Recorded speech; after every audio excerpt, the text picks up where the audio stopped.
प्यारे बच्चों, आज हम प्रकाश में प्रकाश के परावर्तन का अध्ययन करने जा रहे हैं। प्रकाश क्या होता है? प्रकाश एक प्रकार की ऊर्जा होती है जिससे हमें वस्तुएं दिखाई देती हैं, पर प्रकाश स्वयं नहीं दिखाई देता। प्रकाश एक सीधी रेखा में चलता है। तो प्रकाश का परावर्तन क्या होता है? जब प्रकाश की किरणें किसी समतल तल, किसी चमकीले तल, किसी पॉलिशदार तल से टकराकर उसी माध्यम में वापस लौट आती हैं जिस माध्यम से जाती हैं, तो इस घटना को प्रकाश का परावर्तन कहते हैं। जब प्रकाश की किरणें किसी चमकदार तल, पॉलिशदार तल से टकराकर वापस उसी माध्यम में आ जाती है जिस माध्यम से गई हैं, तो इस घटना को प्रकाश का परावर्तन कहते हैं। देखिए, प्रकाश का परावर्तन, प्रकाश का परावर्तन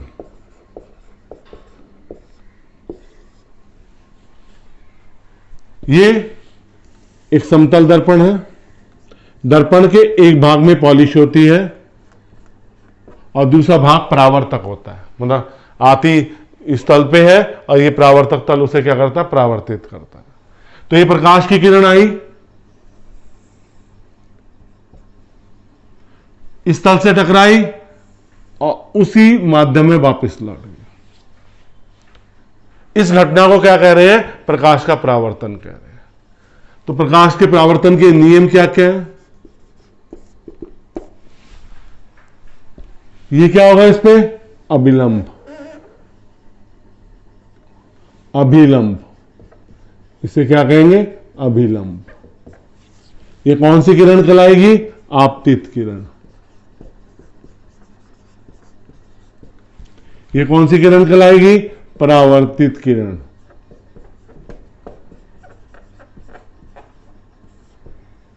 यह अभिलंब। तो जो आपतित किरण और अभिलंब के बीच का कोण बनेगा उसे क्या कहेंगे? आपतन कोण। आई क्या कहलाएगा? आपतन कोण। और ये परावर्तित किरण और अभिलंब के बीच का जो कोण बनेगा इसे क्या कहेंगे? परावर्तन कोण।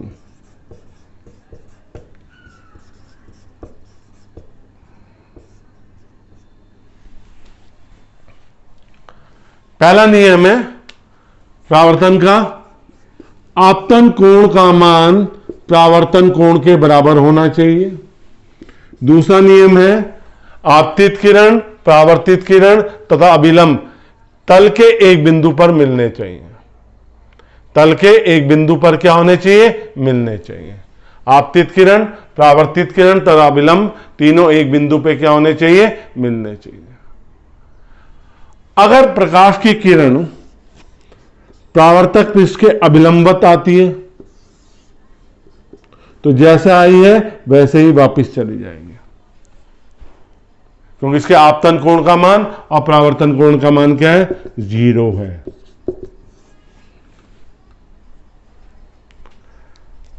अब हम आते हैं गोलीय दर्पण पे। ये तो एक समतल दर्पण की बात करी थी, अब गोलीय दर्पण की बात करेंगे। गोलीय दर्पण में प्रकाश का परावर्तन कैसे होगा?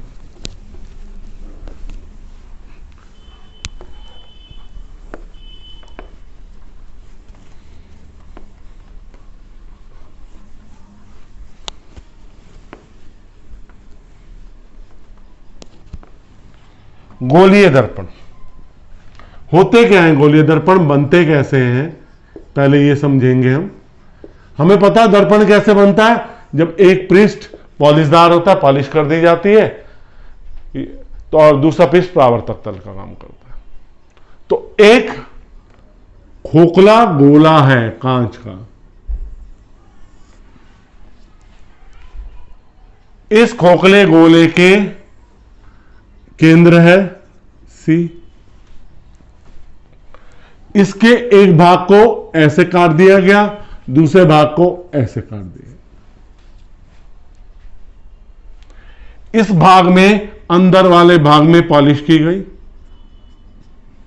इस भाग में, बाहर वाले भाग में पॉलिश की गई। एक ऐसा दर्पण जिसका पृष्ठ गोलीय होता है गोलीय दर्पण कहलाता है। एक ऐसा दर्पण जिसका पृष्ठ गोलीय होता है क्या कहलाता है? गोलीय दर्पण कहलाता है। अब जिस पृष्ठ के गोलीय पृष्ठ के भीतर के भाग में पॉलिश की जाती है और बाहर का पृष्ठ परावर्तक पृष्ठ की तरह कार्य करता है, यह कहलाता है उत्तल दर्पण। कौन सा दर्पण कहलाता है? उत्तल दर्पण।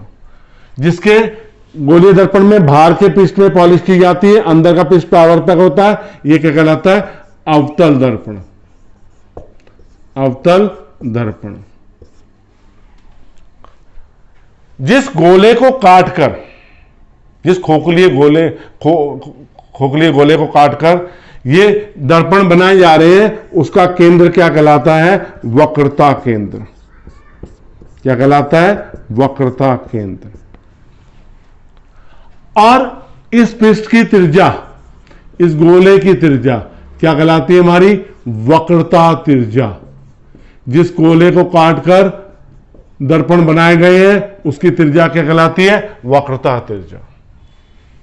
गोलीय दर्पण के परावर्तक पृष्ठ का क्या? मिड पॉइंट, सेंट्रल पॉइंट,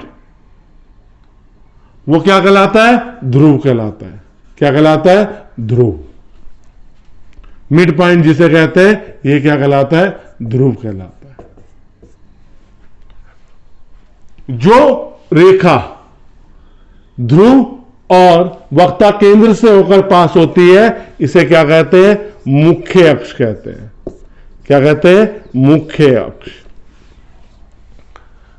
दर्पण का, जो गोलीय दर्पण का जो इफेक्टिव व्यास होता है, जो जिस भाग से प्रकाश परावर्तित हो रहा है उसका व्यास क्या कहलाता है? दर्पण का द्वारक कहलाता है। क्या कहलाता है? दर्पण का द्वारक। M1 M2। तो गोलीय दर्पण से संबंधित कुछ परिभाषाएं थी। उत्तल दर्पण के में अंदर के पृष्ठ में पॉलिश की गई है, अवतल दर्पण में बाहर के पृष्ठ पे पॉलिश की गई है। गोलीय दर्पण जिस गोले का बना है उसका केंद्र वक्ता केंद्र कहलाता है, उसकी त्रिज्या वक्ता त्रिज्या कहलाती है। और जो परावर्तक पृष्ठ है उसका सेंट्रल पॉइंट क्या कहलाता है? ध्रुव कहलाता है। और जो रेखा ध्रुव और वक्ता केंद्र को जोड़ती है मुख्य अक्ष कहलाती है। और जो गोलीय दर्पण का इफेक्टिव भाग है, मतलब जो इफेक्टिव व्यास है, जो प्रभावी व्यास है, वो क्या कहलाता है? दर्पण का द्वारक कहलाता है। तो ये गोलीय दर्पण की कुछ परिभाषाएं हमने संबंधित आपको बताई। अब गोलीय दर्पण में जो उत्तल दर्पण है और जो अवतल दर्पण है वो कैसे काम करते हैं, देखिए सर।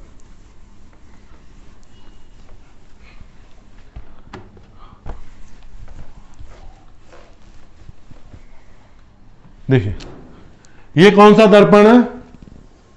इसके बाहरी पृष्ठ पे पॉलिश की गई है, यस, अवतल दर्पण। ये इसकी मुख्य अक्ष होगी जो ध्रुव को जोड़ रही है, वक्ता केंद्र को जोड़ रही है। जब प्रकाश की किरण मुख्य अक्ष के समानांतर आती है और एक बिंदु पर मिलती है, वास्तव में मिलती है, वास्तव में मिलती है, तो ये क्या कहलाते हैं? वास्तविक प्रतिबिंब। वास्तविक प्रतिबिंब ये क्या कहलाता है? जिस बिंदु पे मिलती है ये समांतर रेखाएं, इसे कहते हैं मुख्य फोकस। और मुख्य फोकस और ध्रुव के बीच की दूरी क्या कहलाती है? इसे ये कहलाती है फोकस दूरी। फोकस दूरी। ये आपका अवतल दर्पण है, उत्तल दर्पण है। इसमें क्या होती है? प्रकाश की किरण समानांतर आती है और परावर्तित हो जाती है। इन्हें जबरदस्ती मिलाया जाता है, जबरदस्ती एक बिंदु पे मिलाते हैं। जब जबरदस्ती एक बिंदु पे मिलाते हैं, जबरदस्ती, तो ये कैसा प्रतिबिंब हो गया? आभासी प्रतिबिंब। ये इसका मुख्य फोकस है और मुख्य फोकस और ध्रुव के बीच की क्या फोकस दूरी क्या कहलाती है? फोकस दूरी कहलाती है। तो ये वास्तविक प्रतिबिंब, ये मिल रही हैं। प्रतिबिंब दो प्रकार के होते हैं, वास्तविक और आभासी। जब प्रकाश की किरण परावर्तन के पश्चात किसी बिंदु पर मिल रही है वो वास्तविक प्रतिबिंब है, और जो मिलती हुई जबरदस्ती मिलाई जा रही है, मिलती हुई महसूस हो रही है, वो क्या कहलाते हैं? आभासी प्रतिबिंब कहलाते हैं।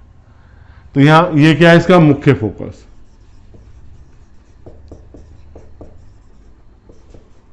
और ये इनके बीच की दूरी क्या है? फोकस दूरी है। अब इनका साइन कन्वेंशन क्या होता है? जैसे हम गोलीय दर्पण को यूज कर रहे हैं तो हमारी चिन्ह प्रणाली कैसे होगी, हम कैसे दूरियों को, कौन सी दूरी को धनात्मक लेंगे, कौन सी दूरी को ऋणात्मक लेंगे, ये चिन्ह प्रणाली कैसे आएगी? ये देखिए जरा, देखो चिन्ह प्रणाली में हम ध्रुव को मुख्य बिंदु मानते हैं। ध्रुव को सारी दूरी कहां से लेंगे? दर्पण के ध्रुव से लेंगे। दर्पण के ध्रुव से लेफ्ट साइड अगर हम जाएंगे तो दूरी क्या होंगी? ऋणात्मक होंगी। दर्पण से सीधे हाथ की ओर चलेंगे तो दूरी धनात्मक होगी। दर्पण से ऊपर की ओर चलेंगे तो दूरी धनात्मक होगी, और दर्पण से नीचे की ओर चलेंगे दूरी क्या होंगी? ऋणात्मक होंगी। ये चीज ध्यान कर लेना। ये जो चिन्ह प्रणाली हमने ली है, ध्रुव से दूरी कहां से लेते हैं? ध्रुव से। हम प्रकाश को लेफ्ट से राइट की ओर मानते हैं, लेफ्ट से राइट से जाना चाहिए। ये उल्टा जा रहा है, लेफ्ट की ओर जा रहा है, ये दूरी ऋणात्मक होगी। मतलब ध्रुव से लेफ्ट हैंड की दूरियां क्या होगी? बाएं हाथ की दूरियां क्या होगी? ऋणात्मक होगी। दाएं हाथ की ओर की दूरियां क्या होंगी? धनात्मक होंगी। ऊपर की ओर की दूरियां क्या होंगी? धनात्मक होंगी। नीचे की ओर की दूरी क्या होंगी? ऋणात्मक होंगी। अब गोलीय दर्पण से प्रतिबिंब बनने के नियम क्या है? प्रतिबिंब बनने के नियम, पहला नियम, अगर प्रकाश की किरण मुख्य अक्ष के समानांतर आ रही है, मुख्य अक्ष के समानांतर आ रही है, तो वो फोकस में से पास होगी। अगर प्रकाश की किरण मुख्य अक्ष के समानांतर आ रही है तो वो कहां से पास होगी? मुख्य फोकस से पास होगी। दूसरा नियम, अगर प्रकाश की किरण मुख्य फोकस से होकर जा रही है तो परावर्तन के पश्चात मुख्य फोकस है तो वो मुख्य अक्ष के समानांतर हो जाएगी। परावर्तन के पश्चात क्या हो जाएगी? मुख्य अक्ष के क्या हो जाएगी? समानांतर हो जाएगी। तीसरा, यदि प्रकाश की किरण वक्ता केंद्र से होकर जा रही है तो जिस पथ से जा रही है परावर्तन के पश्चात उसी पथ से वापस लौट आती है, वक्ता केंद्र से होकर जा रही है।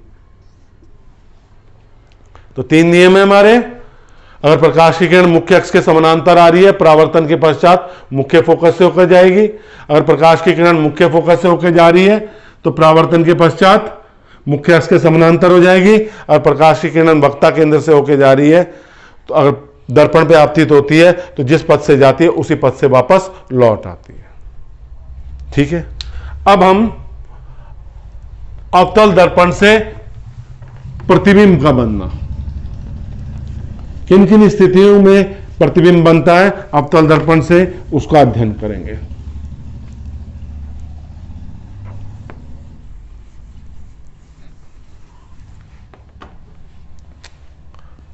अवतल दर्पण से प्रतिबिंब का बनना।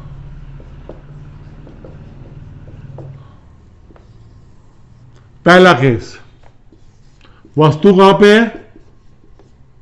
हमारी अनंत पर। कहां पे है? अनंत पर। जब हमारी वस्तु अनंत पे होगी तो क्या होगा? प्रकाश की किरणें समानांतर आएंगी और मुख्य फोकस पे क्या बनेगी? हमारी प्रतिबिंब बन जाएगा। ये प्रतिबिंब कैसा होगा? प्रतिबिंब कहां पे बनेगा?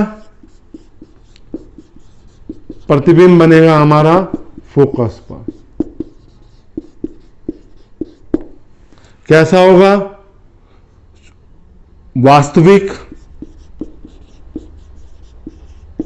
व बहुत छोटा, बहुत छोटा। राइट। अब दूसरा हम क्या केस ले रहे हैं? वस्तु वक्ता केंद्र से दूर है, वक्ता केंद्र से दूर है। ये हमारा दर्पण,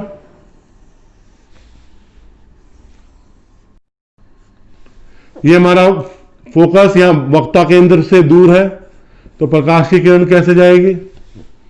मुख्य अक्ष के समानांतर जाएगी और फोकस से पास हो जाएगी। एक प्रकाश की किरण कैसे जाएगी?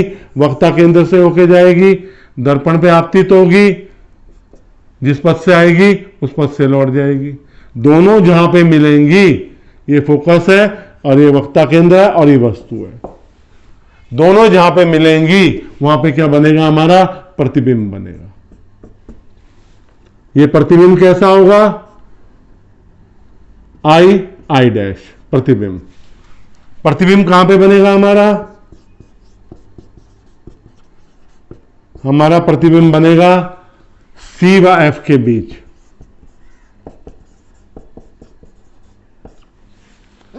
कैसा होगा? वास्तविक,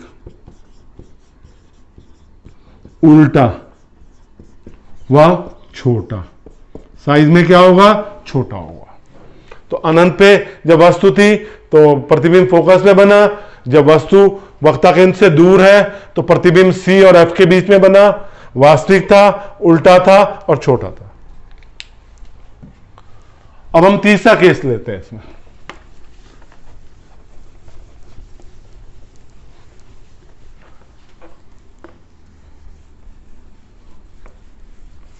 तीसरे केस में हम वस्तु को कहां पे रखेंगे?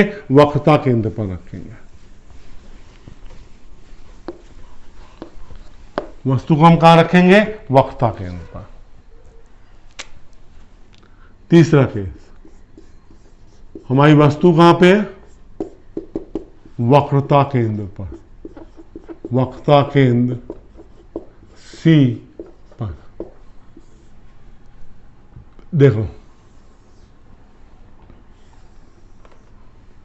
ये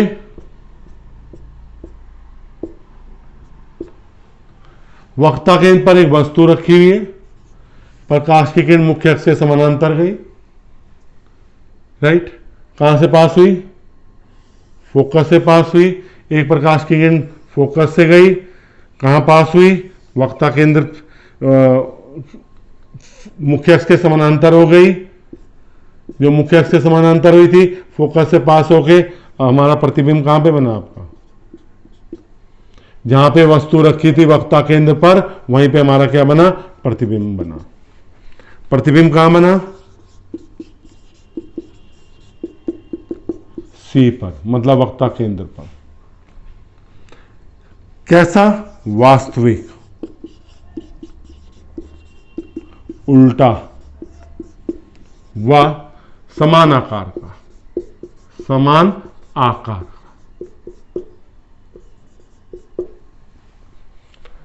अब चौथा केस हम लेते हैं, वस्तु कहां पे? सी व एफ के बीच, मतलब वक्ता केंद्र और मुख्य फोकस के बीच में है। तो हमारा क्या है? ये अवतल दर्पण है, ये एफ हो गया और ये सी हो गया, और सी और एफ के बीच में हमने वस्तु को रखा। एक प्रकाश की किरण ऐसे गई,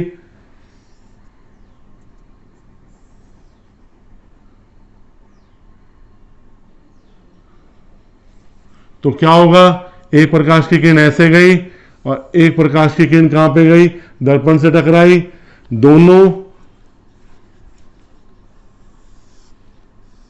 दोनों पीछे जाके मिल गई।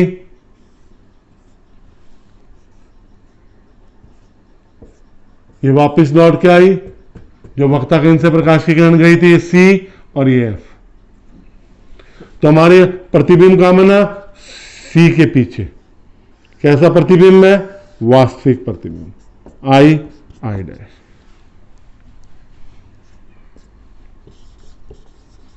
प्रतिबिंब कहां बना? सी के पीछे। कैसा है? वास्तविक है, उल्टा है तथा बड़े आकार का है, आकार का है। अब हम आते हैं अपने पांचवें केस पे कि हमारा प्रतिबिंब कहां बना है। हमारा वस्तु कहां रखी है हमने? पांचवें केस में वस्तु रखेंगे फोकस पर।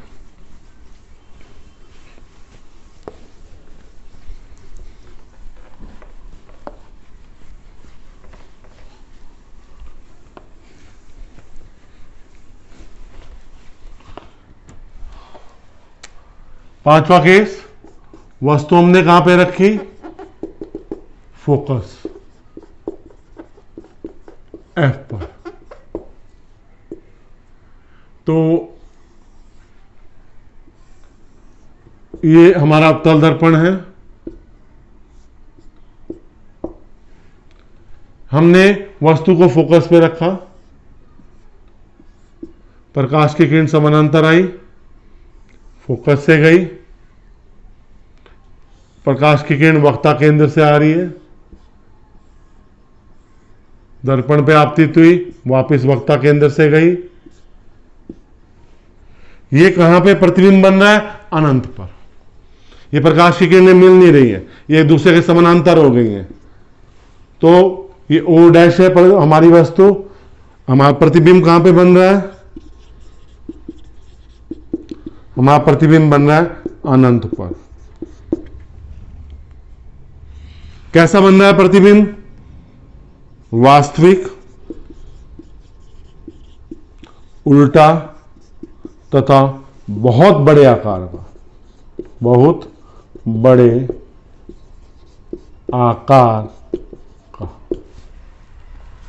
फिर सिक्स्थ, वस्तु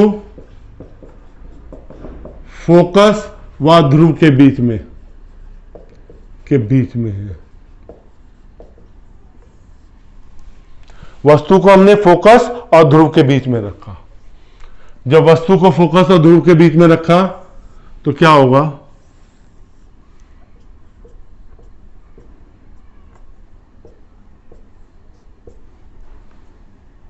ये हमने वस्तु को फोकस और ध्रुव के बीच में रखा। प्रकाश की किरण समानांतर गई, कहां से पास होगी? फोकस में से पास हो जाएगी। दूसरी प्रकाश की किरण कहां से आ रही है? वक्ता केंद्र से। कहां से आ रही है? वक्ता केंद्र से। इन दोनों को पीछे मिलाएंगे, पीछे मिल जाएंगी। प्रतिबिंब कहां बनेगा? दर्पण के पीछे।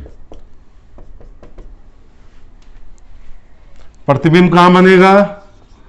प्रतिबिंब बनेगा हमारा दर्पण के पीछे।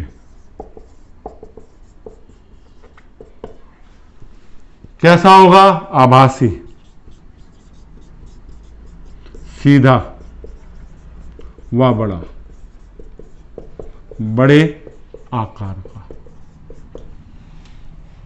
तो एक ही स्थिति में, अवतल दर्पण की एक ही स्थिति में आभासी प्रतिबिंब बनता है जब वस्तु को किसके बीच में रखा जाता है? फोकस और ध्रुव के बीच में रखा जाता है। बाकी सभी परिस्थितियों में जो प्रतिबिंब बनता है वो वास्तविक प्रतिबिंब होता है। केवल एक ही केस में, अवतल दर्पण के केस में, प्रतिबिंब आभासी होता है। वो होता है जब वस्तु को फोकस और ध्रुव के बीच में रखते हैं। ये दर्पण के पीछे बनता है, आभासी होता है, सीधा होता है और बड़े आकार का होता है। हमारा उत्तल दर्पण है ना, वो सदैव क्या करता है? उत्तल दर्पण से सदैव क्या बनता है? हमारा प्रतिबिंब जो बनता है वो कैसा होता है? छोटा, आभासी और कैसे बनता है? पीछे, दर्पण के पीछे बनता है। कैसे बनता है? दर्पण के पीछे बनता है। देखो, ये हमारा अवतल दर्पण है। कैसा दर्पण है? अवतल दर्पण। हमने वस्तु को रखा है यहां पे, प्रकाश की किरण आपतित हुई,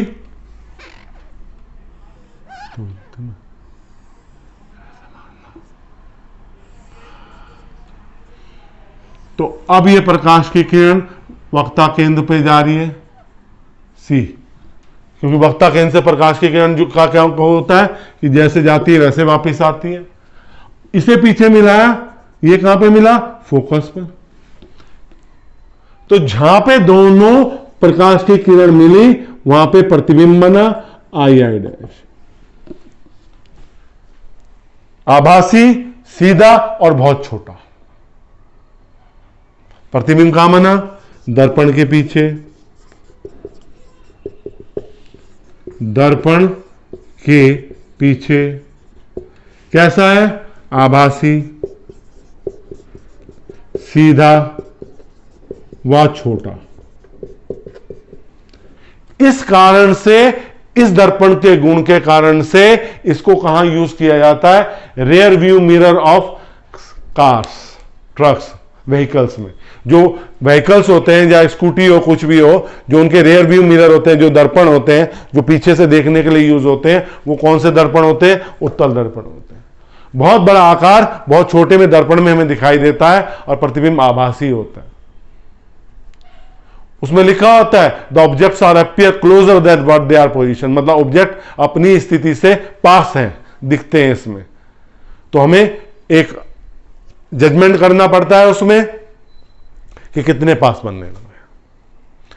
तो इसका उपयोग कहां पे होता है? स्ट्रीट लाइट में होता है, क्योंकि उत्तल दर्पण क्या करता है? प्रकाश को फैलाता है। क्या करता है? प्रकाश को फैलाता है। तो इसका उपयोग कहां पे होता है? स्ट्रीट लाइट में होता है, लाइट को फैलाने के लिए। स्ट्रीट लाइट में हमें क्या चाहिए होती है? लाइट फैले, ज्यादा एरिया कवर करे। तो इसमें अब अवतल दर्पण के उपयोग कहां पे होते हैं? आप देखिए, जो प्रावर्ती दूरदर्शी होती है उसमें अवतल दर्पण का प्रयोग होता है, क्योंकि जो हम लेंस बनाते हैं, जो लेंस के बारे में हम पढ़ेंगे, जो लेंस बनते हैं हमारे, वो क्या होते हैं? बहुत ज्यादा उनकी कॉस्ट होती है, महंगे होते हैं। तो उसकी जगह पे हम प्रावर्ती दूरदर्शी में हम अवतल दर्पण का प्रयोग करते हैं। जितनी भी फोकसिंग लाइट होती है, लाइट को एक पॉइंट पे फोकस करना पड़ता है, वहां अवतल दर्पण का प्रयोग होता है। सोलर सेल में लाइट को फोकस करने के लिए अवतल दर्पण का प्रयोग करते हैं। ईएनटी डॉक्टर, आंख वाले, नाक वाले, कान वाले डॉक्टर यहां पे एक रिफ्लेक्टर लगा के रखते हैं, अवतल दर्पण का यूज करते हैं। डेंटिस्ट यूज कर कि लाइट एक ही पॉइंट पे फोकस हो, जिस पॉइंट को हमें देखना है। तो अवतल दर्पण का हमारा प्रयोग उस शेविंग में भी करते हैं, जो क्लोज शेविंग होती है, बहुत पास की शेविंग करते हैं। जैसे जब उस क्लोज शेविंग के लिए हम क्या करते हैं? अपने मुंह को कहां, किसके बीच में लाते हैं? हम अपने मुंह को लाते हैं किसके बीच में? दर्पण और उसके बीच में, क्या ध्रुव और फोकस के बीच में लाते हैं। तो हम किसके बीच में लाते हैं? ध्रुव तथा फोकस के बीच में लाते हैं। किसको? अपने चेहरे को। तो अपने चेहरे को जब ध्रुव और फोकस के बीच में लाते हैं तो प्रतिबिंब बहुत कैसे बनता है? बड़े आकार का बनता है। उसमें हमें यह पता चल जाता है हमारी शेव कैसी हो रही है, सही है या खराब हो रही है। अब हम कुछ सूत्रों का प्रयोग करेंगे न्यूमेरिकल करने के लिए, दर्पण के लिए। उनके हमें केवल सूत्र पता होने चाहिए। पहला सूत्र है फोकस दूरी F तथा वक्रता त्रिज्या R में संबंध। यह संबंध क्या होता है? फोकस दूरी क्या होती है? वक्रता त्रिज्या की आधी होती है। दूसरा सूत्र है दर्पण सूत्र। कौन सा सूत्र है? दर्पण सूत्र। दर्पण सूत्र का क्या होता है? 1/f is equal to 1/v plus 1/u। ये वस्तु दूरी है, वस्तु दूरी। ये क्या है? प्रतिबिंब दूरी, प्रतिबिंब दूरी। और ये क्या है? फोकस दूरी। और ये दूरी कहां से ली गई है? ये सभी दूरियां कहां से ली गई हैं? ध्रुव से। जैसे एक चित्र बना के दिखा देते हैं आपको। ये हमारी एक वस्तु है, प्रकाश की किरण गई, एक ऐसे गई, यहां पे प्रतिबिंब बन गया आई डैश, ये ओ डैश है, ये दूरी u है, ये दूरी v है, और ये दूरी फोकस दूरी f है। जो वस्तु दूरी है वो u है। हमने साइन कन्वेंशन नहीं लिया है, चिन्ह प्रणाली ली है, हमने सीधा बताया वस्तु और ध्रुव के बीच की दूरी क्या होगी, u होगी प्रतिबिंब, और ध्रुव के बीच की दूरी v होगी, और फोकस, मुख्य फोकस और ध्रुव के बीच की फोकस दूरी होगी। तीसरा आता है आवर्धन क्षमता।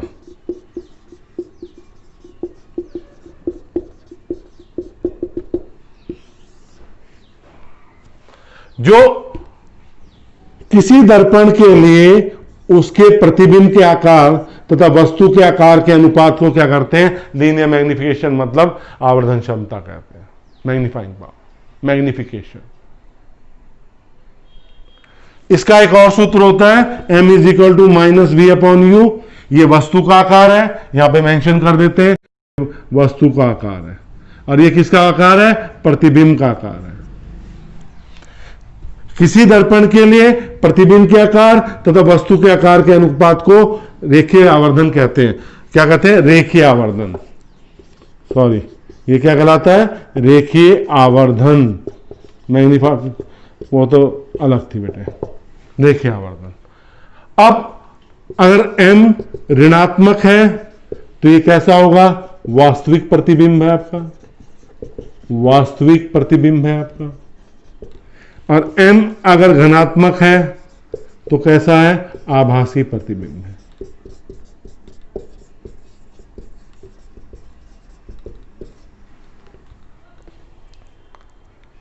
बच्चों, मैंने आपको ये प्रकाश का परावर्तन सरल भाषा में समझाने की कोशिश कर रहा हूं, कर ही रहा हूं, अपनी कोशिश मेरी जारी है।